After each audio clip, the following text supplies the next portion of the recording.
नमस्कार, मैं डॉक्टर हर्षवर्धन नागी। आज हम पढ़ने वाले हैं इंट्रोडक्शन ऑफ अस्थमा। तो सबसे पहले हम देखते हैं अस्थमा की डेफिनेशन क्या है।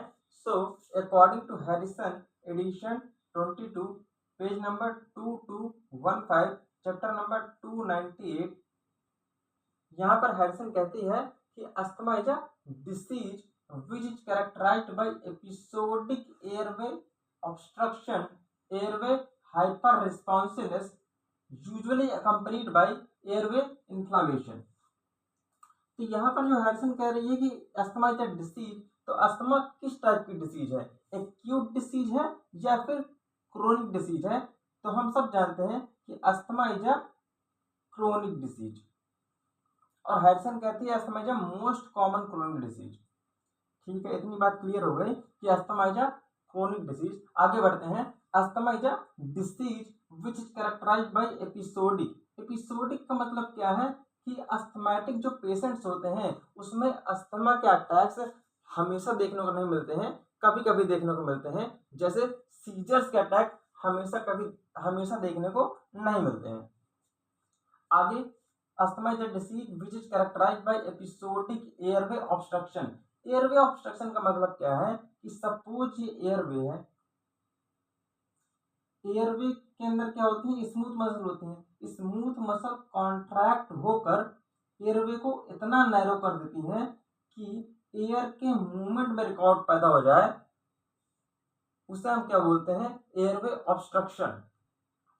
एंड एयरवे हाइपर रिस्पॉन्सिवनेस का मतलब क्या है, एयरवे हाइपर रिस्पॉन्सिवनेस का मतलब ये है कि ओवर एक्टिंग ऑफ एयरवे, जहां पर नॉर्मल व्यक्ति की जो एयरवे है वो रिएक्ट नहीं करती है, लेकिन जो एक अस्थमैटिक पेशेंट्स होते हैं उनकी एयरवे तुरंत नैरो हो जाती है। सपोज एक धूल का कण आया और अस्थमैटिक पेशेंट की एयरवे तुरंत नैरो हो जाती है, और जिसके कारण एयर के मूवमेंट में रिकॉर्ड पैदा हो जाती है, यानी कि airway hyper responsiveness will leads to airway obstruction. और आगे लिखा है यूजुअली अकम्पनीड बाय इन्फ्लामेशन। इसका मतलब यह है कि एयरवे हाइपर रिस्पॉन्सिवनेस का मेन रीजन जो है वो क्या है, एयरवे इन्फ्लामेशन। क्यों? क्योंकि इन्फ्लामेटरी सेल्स कुछ ऐसे केमिकल्स रिलीज करते हैं जिसके कारण एयरवे हाइपर रिस्पॉन्सिव बन जाती है। और हैरिसन कहती है कि airway hyper responsiveness it is the hallmark of asthma. और पेज नंबर 2217 पर कहती है कि major therapeutic objective in asthma is to decrease the airway hyper responsiveness. Major therapeutic objective in asthma is to decrease the airway hyper responsiveness. मतलब क्या है, मतलब ये है कि जब भी आप अस्थमा की दवाई देते हैं तो उसका मेन गोल क्या होता है कि एयरवे हाइपर रिस्पॉन्सिवनेस को कम कर देना, ताकि एयरवे नैरो ना हो बहुत छोटे से ट्रिगर के साथ। तो अब हम पढ़ने वाले हैं manifestation of asthma. Manifestation of asthma का मतलब क्या है, प्रेजेंटेशन ऑफ अस्थमा, जिसमें है episodic shortness of breath, wheezing, cough, chest tightness and mucus production. ये जितने जितने सिम्टम्स हैं, these symptoms can occur in combination और separately। मतलब किसी भी अस्थमैटिक पेशेंट में ये सिम्टम्स एक साथ भी प्रेजेंट हो सकते हैं, और ऐसा भी हो सकता है किसी पेशेंट में कुछ सिम्टम्स प्रेजेंट हो और कुछ सिम्टम्स अब्सेंट हो। अब हम पढ़ने वाले हैं एपिडेमियोलॉजी ऑफ अस्थमा। एपिडेमियोलॉजी का मतलब क्या होता है, किसी भी डिसीज को किसी पॉपुलेशन में स्टडी करना, उसे हम क्या बोलते हैं, एपिडेमियोलॉजी। इसमें क्या लिखा है कि अस्थमा के चांसेस चिल्ड्रन में होने के ज़्यादा है इन कंपैरिजन टू एडल्ट्स, और डेटा भी दिया है कि 8.4% चिल्ड्रन अफेक्टेड हैं विद अस्थमा और 7.7% एडल्ट अस्थमा से प्रभावित हैं। और चिल्ड्रन के केस में हमें याद रखना है कि मेल यानी कि बॉयज में ज़्यादा कॉमन है इन कंपैरिजन टू गर्ल्स, और एडल्ट में गर्ल्स में ज़्यादा कॉमन है इन कंपैरिजन टू बॉयज। और इसी बात को ध्यान में रखते हुए हैरिसन पेज नंबर 2216 एंड 2220 पर इस बात को लिखती है कि asthma is more prevalent among the children than adults. ये कहाँ पर लिखा है? 2216 पर लिखा है asthma is more prevalent among the children than adults, और in children the prevalence is greatest among the boys with a trend toward greater prevalence in women in adulthood. दोबारा, asthma is more prevalent among the children than adults, ठीक है, और in children the prevalence is greatest among the boys with a trend toward the prevalence is greater in women in adulthood। और 2220 पर क्या लिखती है कि asthma is more prevalent among the boys than girls with the difference receding by age 20 and reversing by age 40। मतलब क्या है कि शुरू के 20 साल तक अस्थमा बॉयज में ज्यादा कॉमन है इन कंपैरिजन टू गर्ल्स, लेकिन 20 से 40 साल के बीच में हम क्या बोल सकते हैं कि अस्थमा होने के चांसेस फीमेल में ज्यादा है। उम्र में क्या होता है, गर्ल्स में ज्यादा चांसेस हैं अस्थमा होने के इन कंपैरिजन टू बॉयज। तो एपिडेमियोलॉजी में हमें क्या समझ में आया कि अस्थमा चिल्ड्रन में ज्यादा कॉमन है इन कंपैरिजन टू एडल्ट, और इन चिल्ड्रन मेल में अस्थमा ज्यादा कॉमन है in comparison to female with a ratio of 2:1, और ये कब तक है? 20 साल तक। और in adult asthma is more common in female as compare to male, कब तक? 40 साल तक।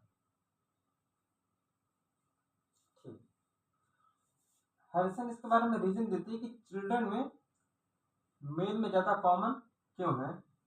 तो ध्यान से सुनिएगा, क्योंकि पहला रीजन है कि atopy is more prevalence among the boys. Atopy मतलब क्या है? Inherited tendency to develop allergy, inherited tendency to develop allergy. और ये एटोपी किस में ज्यादा है? मेल में ज्यादा है in comparison to female.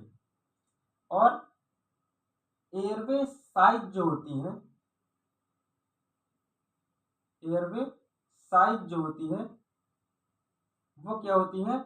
Mail में कम होती है in comparison to female. That is the reason कि चिल्ड्रन में मेल में ज्यादा कॉमन है asthma in comparison to female.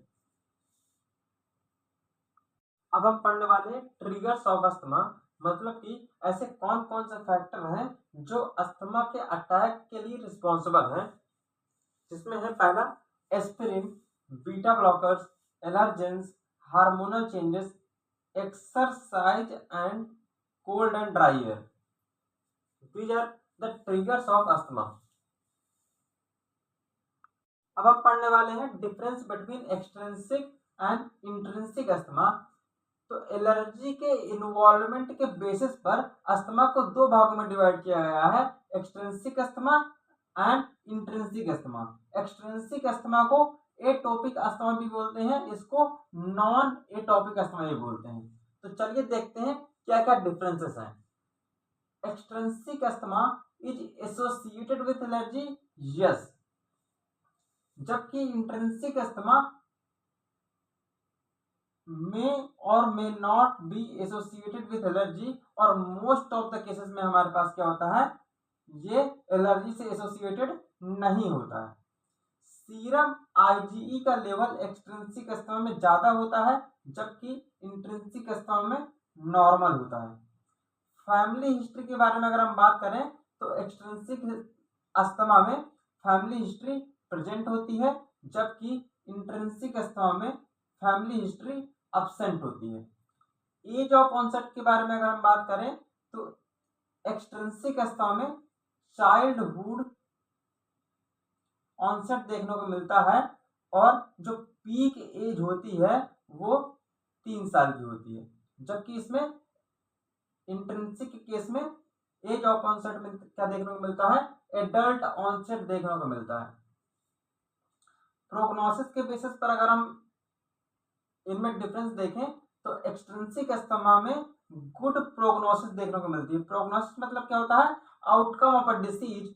Good prognosis का मतलब क्या है, डिसीज के सही होने के चांसेस क्या है, ज्यादा है। जबकि इंट्रिंसिक अस्थमा में पुअर प्रोग्नोसिस देखने को मिलती है। तो आगे डिफरेंस देखते हैं ईटियोलॉजी के बेसिस पर। तो मोस्ट कॉमन ऑर्गेनिज्म जो इन्वॉल्व है फॉर एक्सट्रिंसिक अस्थमा, यानी कि ये सबसे मोस्ट कॉमन ऑर्गेनिज्म है जिसके कारण एक्सट्रिंसिक अस्थमा होने के चांसेस क्या है, ज्यादा है। उसका नाम क्या है, डर्मेटोफेगोइड्स, जिसका दूसरा नाम है हाउस डस्ट माइट। जबकि ईटियोलॉजी ऑफ इंट्रिंसिक अस्थमा में हमें याद रखना है स्टेफाइलोकोकल इंटेरोटॉक्सिन, ठीक है। और जेनेटिक प्रीडिस्पोजिशन का मतलब क्या है कि जेनेटिक ऐसा कौन सा रीजन है जिसके कारण किसी भी डिसीज के होने के चांसेस ज्यादा होते हैं। तो जेनेटिक प्रीडिस्पोजिशन में हमें याद रखना है कि एक्सट्रिंसिक अस्थमा में मेल में ज्यादा देखने को मिलता है इन कंपैरिजन टू फीमेल, जबकि इंट्रिंसिक अस्थमा के केस में हमें याद रखना है कि मेल और फीमेल दोनों में होने के चांसेस क्या हैं, ज्यादा। तो अब हम पढ़ने वाले हैं difference between mild, moderate and severe asthma. तो परसिस्टेंट अस्थमा को सीवियरिटी के आधार पर तीन भागों में डिवाइड किया गया है, mild asthma, moderate asthma and severe asthma. तो mild, moderate and severe asthma को हम कुछ पैरामीटर्स के आधार पर डिफ्रेंशिएट करेंगे। तो based on symptoms, mild asthma में क्या होता है, 2 से 6 दिन तक सिम्टम्स आते हैं एक वीक के अंदर। किसी पर्सन में 2 दिन तक आ सकते हैं, किसी में 3 दिन तक, किसी में 4 दिन तक, किसी में 5 दिन तक, किसी में 6 दिन तक। मॉडरेट अस्थमा में क्या होता है, डेली सिम्टम्स आते हैं। और सीवियर अस्थमा में कंटिन्यूअस सिम्टम्स आते हैं। नॉक्टर्नल अवेकनिंग के आधार पर हम क्या बोल सकते हैं, इन case of mild asthma more than 2 times per month, एक महीने में 2 से ज्यादा बार। मॉडरेट अस्थमा में क्या होता है, more than 1 time per week. और इसमें नॉक्टर्नल अवेकनिंग इतनी ज्यादा होती है कि जो इसकी डेली एक्टिविटी होती है वो सिग्निफिकेंटली डिक्रीज हो जाती है, सिग्निफिकेंटली डिक्रीजेस एक्टिविटी।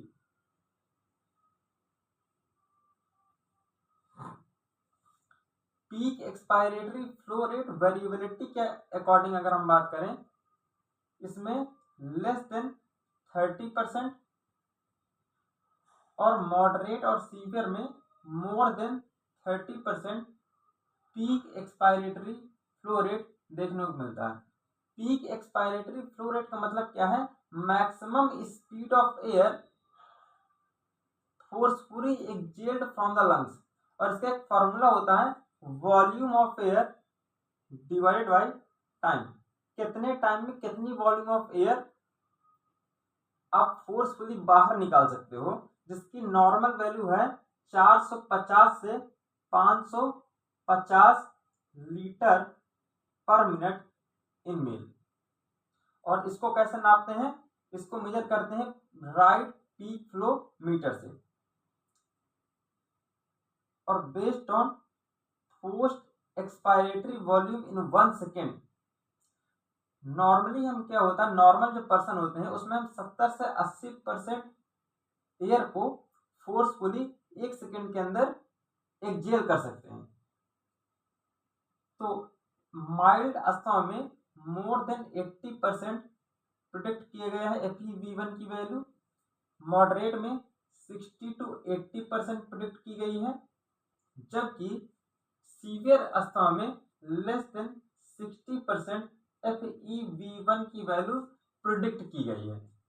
तो ये 4 फैक्टर के आधार पर हम mild, moderate and severe asthma को डिवाइड कर सकते हैं।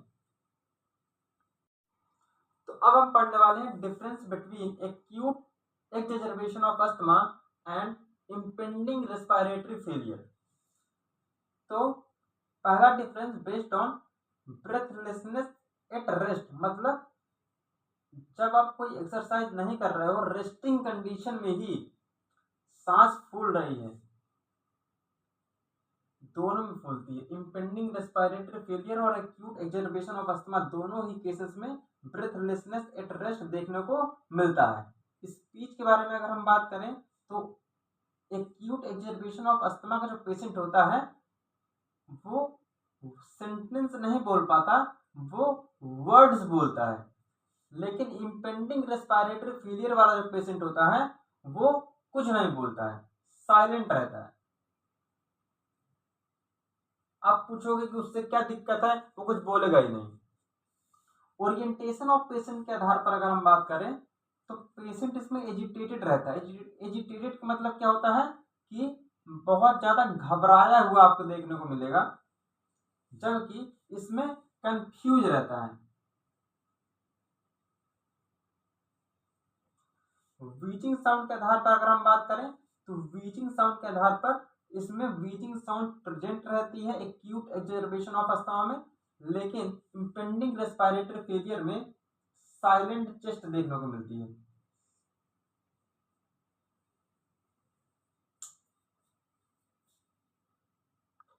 आगे बढ़ते हैं तो बेस्ड ऑन टैकिपनिया। टैकिपनिया मतलब क्या है, सांस बहुत तेजी लेना, बहुत तेज ब्रीथ करना, उसे हम क्या बोलते हैं, टैकिपनिया।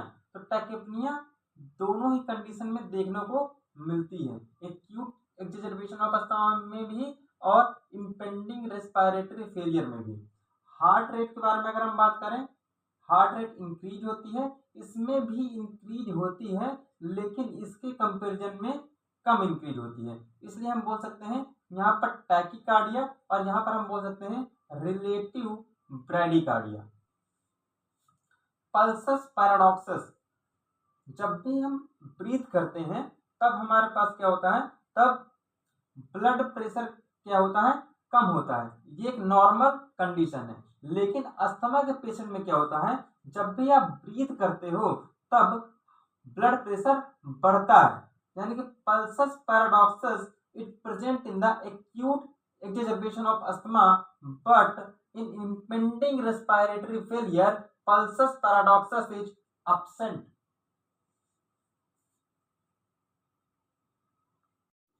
अगले पैरामीटर की ओर मूव करते हैं।